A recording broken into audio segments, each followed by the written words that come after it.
Hello friends, in the previous video we covered the economic causes of the 1857 revolt, and in today's video we will cover the political causes, administrative causes, socio-religious causes, influence of outside events and discontent among sepoys of the 1857 revolt.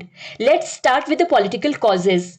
The British East India Company was doing whatever was possible to increase its power and prestige in India, whether it had to break its promises or dishonor the treaties.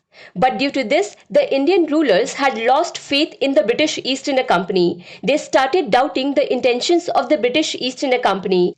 And on top of that, by implementing the doctrine of lapse and subsidiary alliance policies, the British East India Company crossed their limits.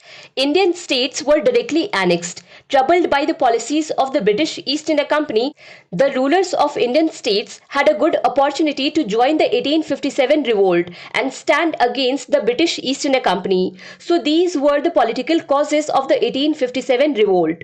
Now let's talk about administrative causes. Police officers, other small officers and lower courts working inside the British East India Company, we used to interact with them only, and there was severe corruption in these administrative positions of British East India Company, due to which the common people of India had become unhappy. To express their anger against the British East India Company, these people joined the 1857 revolt. So these were the administrative causes of the 1857 revolt.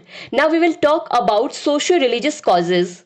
Britishers considered themselves more superior than Indians. On the basis of color, they were considering Indians as inferior. On top of that, Christian missionaries were roaming in India propagating their religion, due to which the people of India started to feel that somewhere preparations are going on for their religious conversion. Not only this, the British East India Company had abolished the practice of sati pratha. They were also supporting widow remarriage. Along with this, they were also promoting women's education, due to which the people of India were angry that why this company is interfering in the social and religious domain of our society. On top of that, land taxes were being imposed on mosques and temples. In the Religious Disabilities Act 1856, an attempt was made to change Hindu customs. It was said here that even if a person changes his religion, accepts any other religion, his right on his father's property will remain the same as it was before. Due to this, it came to the mind of the people that somewhere the British East India Company is causing people to change their religion. All these were socio-religious causes due to which the civilians were upset, and they participated in the revolt of 1857 against the British East India Company in large numbers. So these were the socio-religious causes. Now let's see the influence of outside events. Something was happening outside India as well, due to which the people of India started feeling that Britishers are not God. They can also be defeated. From 1838 to 1842, the first Afghan war happened, in which the Britishers were badly defeated. Due to this, the hopes of Indians increased a lot. After this, there were Punjab wars from 1845 to 1849 and Crimean wars from 1854 to 1856. Although Britain won in both these wars, but somewhere during these wars, Britain's weakness had come in front of the people. So this was the influence of outside events on 1857 revolt. Now we will talk about discontent among sepoys. The sepoys working in British East India Company were also not very happy. They were not allowed to wear their caste and sectarian marks such as tilak on the forehead, religious marks, etc. The British East India Company wanted that you should be of any caste or religion, everyone should look the same in the army.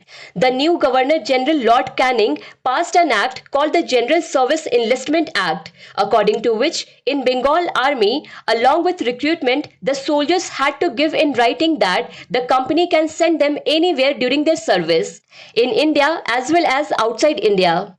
Hindu soldiers had a lot of problem with this because at that time it was believed in Hinduism that if you travel by sea once, your religion is corrupt or you have lost your religion. This is because in foreign countries or during sea travel, it is possible that you may not get vegetarian food all the time. In fact, Gandhi ji has also written a whole chapter in My Experiment with Truth on this topic, that before going to Britain, how Gujarati community opposed his going going to Britain, and Gujarati community even threatened to evict him. Coming back to our topic, one of the reasons for the soldiers' problem was that they were paid less than their British counterparts, and their foreign service allowance was stopped for serving in Punjab and Sindh. Apart from this, many soldiers in the British East India Company were from Awadh, and when the British East India Company annexed Awadh, these soldiers were angry. And it was not that there was no Sepoy mutiny before 1857. Sepoy mutiny took place in Bengal in 1764, Vellore in 1806, Barakpur in 1825, and from 1838 to 1842, Sepoy mutiny was also seen during the First Afghan War. So in this way, we have covered all the major causes of 1857 revolt. To understand Indian history and Indian polity in detail, do follow Bookstawa playlist. Link is given in the description box. Thank you for watching Bookstawa.